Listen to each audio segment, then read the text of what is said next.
இப்ப இந்த சளி பிடிச்சு குறுகுது இல்லீங்களா? மழை காலத்துல வந்து குஞ்சுகள் வந்து அதிகமா குறுகி சாகுது. அதே மாதிரி பட்டாக்களுக்கும் சளி பிடிக்குது இல்ல? ஆமா. அதுக்கான மருந்துகள், அந்த மருந்துகளோட அளவுகள் எவ்வளவு டோசேஜ் கொடுக்கணும் அப்படிங்கறத பத்தி கொஞ்சம் சொல்லுங்க. ஓகேங்கண்ணா.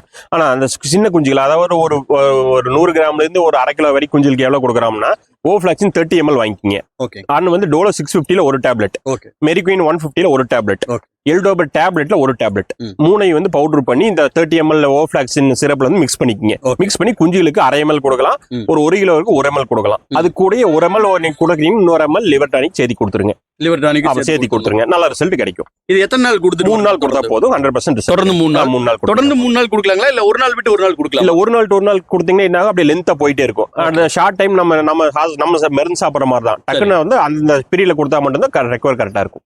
இந்த ப்ராசஸ் எல்லாம் முடிச்சுட்டு ஒரு 15-20 நாள் கேப் விட்டுருங்க. ரெடி ஆனதுக்கு அப்புறம் 20 நாள் கழிச்சு என்ன பண்ணீங்கன்னா கம்பல்சரி டிவார்மிங் பண்ணிருங்க. ஓகே. எல்லா குஞ்சுகளுக்கும் டிவார்மிங் எப்படி இயற்கை முறையில இல்ல மருந்து அதுக்குமே கொடுக்கலாங்களா? இப்போ ஆக்சுவலா இயற்கை முறையில பண்ணா ரொம்ப லேட் ப்ராசஸ் ஆகுதுங்க. அதனால வந்து நீங்க வந்து அல்பண்டாசோலோ அல்போமரோ நீங்க எப்போ போல நீங்க டிவார்மிங் பண்ணிக்கலாம் அதை வச்சு. ஓகே.